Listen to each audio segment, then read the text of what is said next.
football. Nebraska football.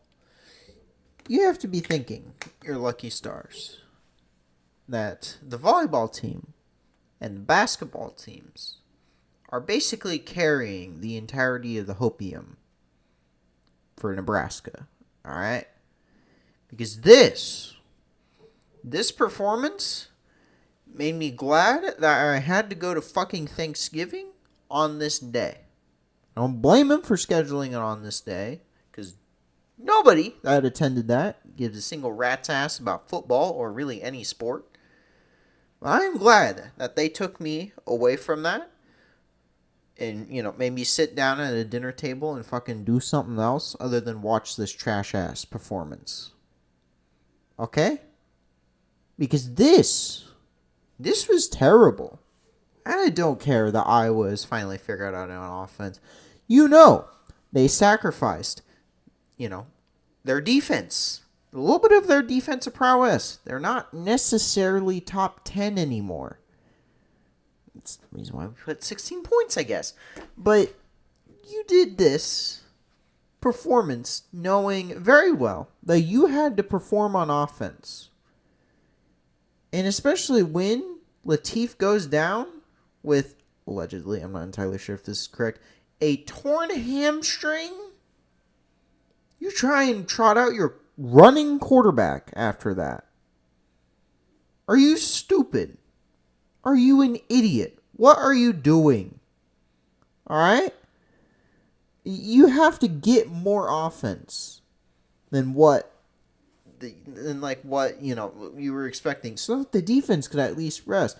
But that doesn't excuse the fact that the defense gave up 40 points. You know what most of those drives were? Just just constantly just getting little gains. Little gains. And that was enough for our defense to eventually just fall apart when they finally do that one big play. And suddenly, they've scored a touchdown. Like, how could you fuck up one of the best starts that you've had? Even though you fucked up the first drive, you're able to get the ball back and then, score a touchdown. Long-ass play by Emmett Johnson. This was a generational performance from Emmett Johnson. Literally, all you had to do is just feed the ball to him on pretty much every single fucking play, and maybe you would have gotten more than 16 points. While he did get his fair share, attempting to have Latif throw the ball while he's torn his hamstring, allegedly, is not a good idea. Let's just say that. That's just not a good idea. And so that's how the defense gets exhausted to the point that they give up 40 points. But that still doesn't excuse the god-awful performance that I saw. Like, what the fuck are you guys doing out there? You just trying to dance around there? You lose one corner and you forget how to play run defense? Because that doesn't add up in my fucking mind. You are at home. You are playing your Big Ten biggest rival. You put up a performance like that, especially when the last 2 years ended on walk-off field goals. And yet this year, you tuned out by the fourth quarter. You tuned out so much that you fumbled at the fucking 1 yard line. I didn't see it. I just saw, the stat line page. I'm like, oh, Iowa has the ball. Oh, we fumbled it at the 1 yard line? Yep. That's Nebraska football, baby. With this win, we could have gone to maybe, somewhere nice and sunny. Something that isn't what last year's bowl was, which was going to fucking New York. New York to play a football game in December? Do you want to do that again? Because next time, win this kind of game, and maybe, I don't know, you go to Florida, or you go to Texas, or you go somewhere that has a dome. Because, dear God, now the bowl selection, what's that? Yeah, you're going to be set to fucking, Tiana Square or something at this point. Because, I was going to go to, I don't know, probably the Music City Bowl again, but I was going to go to a better place. Because they're a win. there was nothing at stake other than better bowl games and bragging rights. And you lost both of those. All right? You lost both of those because you just couldn't defense. Butler, you seem to be a good guy. You seem to at least know how to recruit somewhat. But you cannot coach a defense. Especially a defense does not have shit records up top. You know why the 3-5 defense worked? Because we had shit records in the first layer of the 3 and pretty good linebackers for the second 3. This team? No. This team does not have players that I thought of, that should have gone in the, first, second round. No, this team has players that don't even make the 90-man squads. Those during training. Yeah, they don't make those. They just, either they will off of sheer luck or they just won't. Like, you gotta just put up a better performance than this on, like, your last actual home game. Iowa has more, specifically Kirk Ferentz, has more conference wins in our place than anyone except Bo Pelini.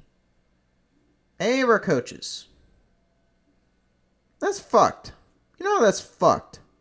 Because again, the one win that we had against him was there when we didn't even have our, head coach. That was the one. It just feels like Groundhog Day, where even with that game being like, yeah, we've done something positive, it just felt like, it still felt like we took 20 steps backwards during that season. So, like, oh boy, we won. That's cool. A great way to end the season. Let's do it again next year. I mean, like, I guess one win increments is nice. And also, like, going 5-7, 6-6, 7-5, 7-6. It's now 7-5. It's nice, but like that's painful, dude. It's not like I was expecting, like a playoff run, but now looking at the schedule, like looking back on that, there was way easier chance of this team making the CFP than going 7-5. All I had to do was like beat Minnesota, which Minnesota can't win at Wrigley, so that just automatically seems to be a gigantic L for them. You had to beat Penn State when all they had was just talent and not a whole hell of a lot of coaching or whatever. Okay, and then try against USC or Michigan. I know you tried, just didn't try enough. It's clear that this team did not have enough talent to really do anything. And if there was, then that's just piss poor coaching. While the offense maybe had, wide receivers that could, catch the ball at a somewhat decent level, the defense just had nothing. And at the end of the season, they were gassed. Gassed badly. So they just couldn't.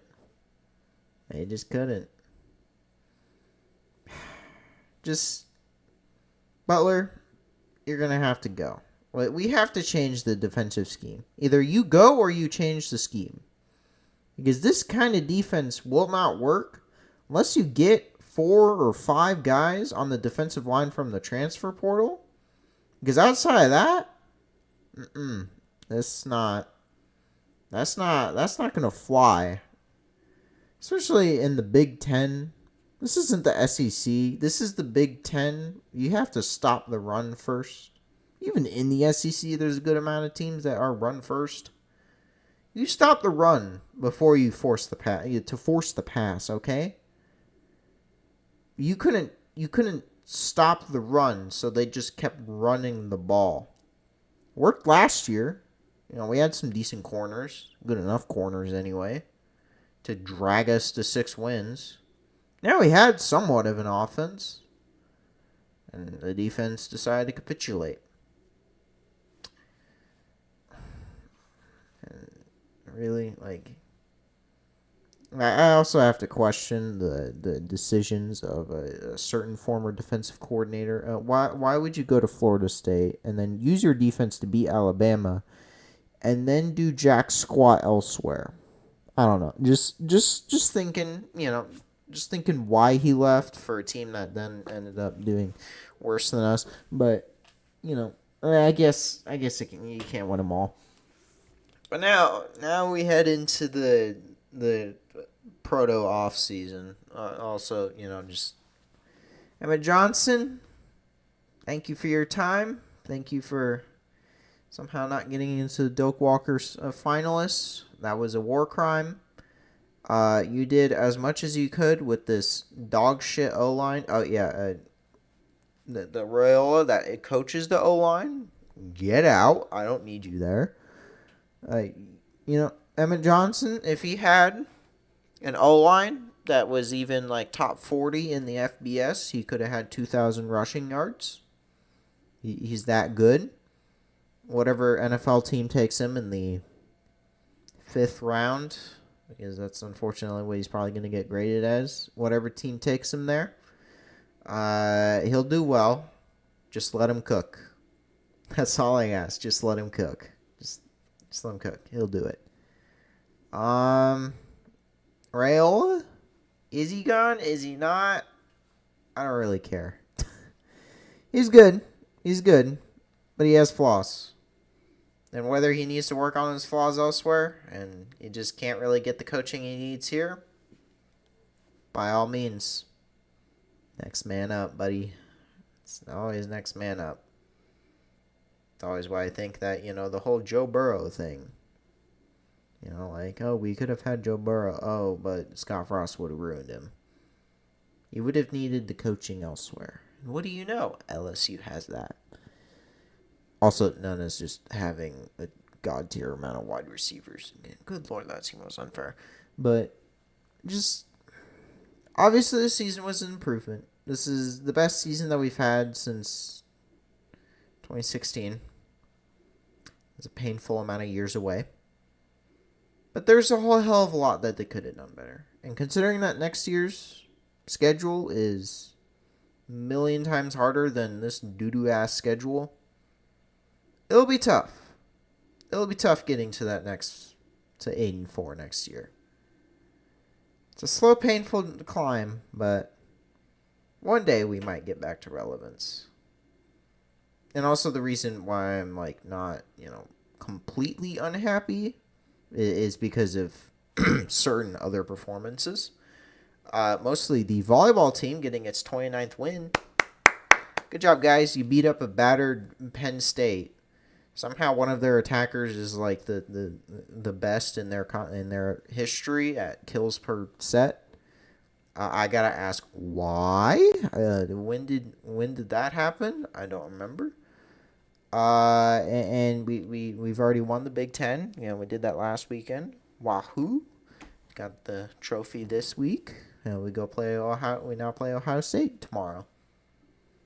If we don't win that game, I would be genuinely concerned. So 30-0 is on the cards. And then a certain video that I'll be releasing later today. But yeah. Hopefully we're not going to be stuck in the cold. If the bowl game is near us, I might go just for the funsies. I don't know how much that will cost, but that depends on the bowl.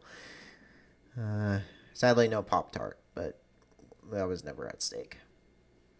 That is the only bowl game I watch outside of Nebraska's. That's weird to say now. I just realized we used to never say it other than Nebraska's bowl game. At least we got there this year. It could be worse. Was it? You could be Maryland or Rutgers. Sorry, Rutgers. Anyway, I'll see you guys later. Goodest bye.